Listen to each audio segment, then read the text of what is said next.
Okay guys, pupunta na itong bahay ni Joy Joy. Oh, alaka. Nagiba na ng bagyo. Sakay si Joy Joy.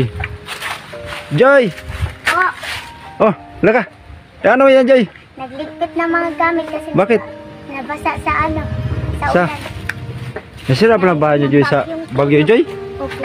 Grabe pa. Ala. Ano ka dyan? Nagligpit kasi nabasa ang mga gamit namin. Maglipat kami sa bagong bahay.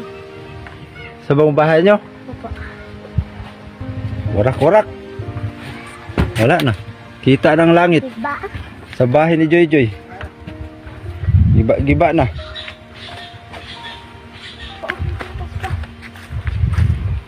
Silaw. Hello, Joy. Hello? O, kamusta? Anong balita dyan?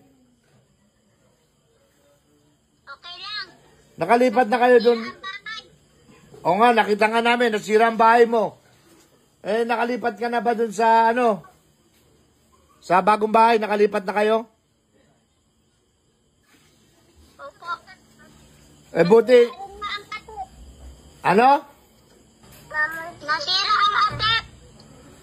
Ah, nasira ang atip. Ang sa bagong bahay?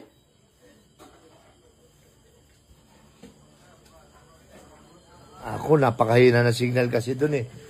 Nasira daw ang atip nila, Joy Joy.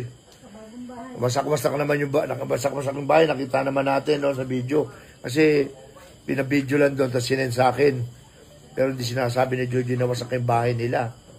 May nag-video doon, may nag-vlog-vlog. Ayun, para makita namin. Ha? Nasira ang atip. Oo nga. O, nasira daw yung bubong. Yung bubong nila.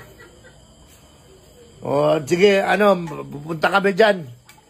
Ayusin natin yung bubong nyo. Opo.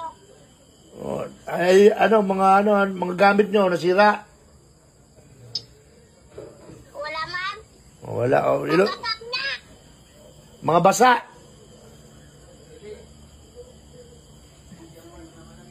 O, yung black eye niya, may black eye pa din. O, yun lang. Sige, Joy. Update ka namin dyan. Bigyan ka namin ng dyan, ayuda. Padala na namin yung ayuda dyan sa'yo. Ayan, baba ko muna. Hindi na signal sa kanila eh. Ayan na, kawawa naman si Joy Joy. Giba yung bahay niya. Buti na lang, napagawa natin siya ng bagong bahay. Hindi pa pala sila lumilipat. Sabi ko, lumipat na sila sa lalong madaling panahon. Ganun pa man, wasak-wasak ang bahay nila. Meron silang bagong bahay. Dahil yan sa inyong mga suporta. Kaya, salamat sa pag-like and share ng ating video. Keep safe and God bless.